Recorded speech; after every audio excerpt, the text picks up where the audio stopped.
Assalamualaikum warahmatullahi wabarakatuh. Salam Pramuka. Perkenalkan, nama saya Mama Siti Sophia dengan NIM 010124011013. Saya dari Prodi Pendidikan Agama Islam kelas 2A semester 2. Di sini saya akan memaparkan kembali materi yang sudah disampaikan oleh pemateri pada hari Minggu kemarin. Pemateri yang pertama yaitu Kak Agus Muharam SPD dengan materi yang dibawakan yaitu optimalisasi peran gugus depan dan membangun kepemimpinan dan kemandirian melalui pengelolaan yang terstruktur. Jadi, apa sih yang dimaksud dengan gugus depan? Gugus depan atau bisa disingkat dengan GUDEP adalah suatu kesatuan organik terdepan dalam gerakan pramuka yang merupakan wadah untuk menghimpun anggota gerakan pramuka dalam penyelenggaraan kepramukaan serta sebagai wadah pembinaan bagi anggota muda dan anggota muda dewasa atau anggota dewasa muda. Tujuannya itu untuk apa? Jadi tujuannya itu untuk membina dan mengembangkan sumber daya kaum muda melalui kepramukaan agar menjadi warga negara yang berkualitas.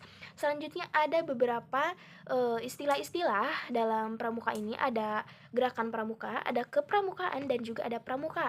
Gerakan pramuka itu apa sih? Jadi gerakan pramuka ini adalah organisasi gerakan pendidikan kaum muda yang menyelenggarakan kepramukaan dengan dukungan dan bimbingan anggota dewasa. Selanjutnya ada kepramukaan. Apa sih kepramukaan? Jadi kepramukaan ini adalah proses pendidikan di luar lingkungan sekolah. Selanjutnya ada pramuka. Pramuka ini adalah sebutan bagi anggota muda. Nah, jadi singkatnya gerakan pramuka ini organisasinya. Yang kedua, kepramukaan ini adalah proses pendidikannya, dan pramuka ini adalah sebutan bagi anggota muda. Nah, dalam pramuka ini ada beberapa sebutan bagi anggota muda. Yang pertama ada siaga, yaitu untuk anak yang berusia 7-10 tahun. Yang kedua ada penggalang, yaitu untuk anak yang berusia 11-15 tahun. Yang ketiga ada penegak, yaitu untuk remaja yang berusia 16-20 tahun. Dan yang terakhir ada pandega, yaitu untuk yang berusia 21-25 tahun. Dan juga ada anggota dewasa, yaitu ada pembina, pelatih pembina, pamong, andalan, dan majelis pembimbing. Selanjutnya ada unsur gugus depan. Apa sih? Ada apa aja? Maksudnya unsur gugus depan itu yang pertama ada tempat, yang kedua organisasi, yang ketiga administrasi, yang keempat ada program atau kegiatan, dan yang terakhir ada keuangan. Selanjutnya ada PDKMK atau singkatan dari prinsip dasar kepramukaan dan metode kepramukaan. Yang pertama ada kode kehormatan, yang kedua belajar melakukan, yang ketiga sistem berkelompok, yang keempat menarik dan menantang, yang kelima di alam terbuka, yang keenam hadir orang dewasa, yang ketujuh tanda cakap. Syaratnya itu melalui buku kecakapan umum, dan yang terakhir ada satuan terpisah antara laki-laki dan juga perempuan. Selanjutnya ada kodenya juga, yaitu sering disingkat dengan akal, yang berarti aktif, kolaborasi, aksi, dan loyal. Materi yang kedua yang disampaikan oleh Kak Ridwan Effendi SPDI MUD dengan judul Peran Perguruan Tinggi dalam Penguatan Kompetensi Pembina Pramuka Abad 21. Jadi, gerakan pramuka ini memiliki peran penting dalam membentuk karakter generasi muda. Pembina pramuka adalah ujung tombak pendidikan karakter dalam kegiatan kepramukaan.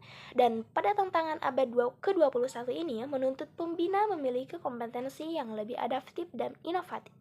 Perguruan tinggi berperan strategis sebagai pusat pengembangan teknologi dan juga karakter. Apa sih tantangan pada abad 21 ini? Jadi yang pertama ada perkembangan teknologi digital, yang kedua krisis identitas dan degradasi moral, yang ketiga globalisasi dan keberagaman budaya, dan yang terakhir ada kebutuhan soft skills. Selanjutnya, peran strategis perguruan tinggi. Yang pertama ada pendidikan dan pelatihan. Untuk pelatihannya itu perguruan tinggi sudah membuka UKM kepramukaan yang aktif membina kadar pembina. Selanjutnya ada pengabdian masyarakat juga. Di dalam perguruan tinggi pada masa semester akhir nanti akan ada pengabdian masyarakat, yaitu yang melibatkan mahasiswa dan dosen dalam pembinaan gugus depan dan menjadi mitra kuartir cabang atau ranting dalam pelatihan pembina. Nah, contoh praktik yang baik itu ada, yang pertama ada program KKN tematik pramuka, yang kedua kolaborasi antara UKM pramuka dengan kuarcat setempat, dan yang terakhir ada inovasi model kepramukaan oleh mahasiswa gitu ya. Nah, mungkin hanya itu saja yang dapat saya sampaikan. Mohon maaf apabila masih banyak kesalahan dan masih banyak kekurangan. Wabillahi taufiq wal hidayah. Wassalamualaikum warahmatullahi wabarakatuh.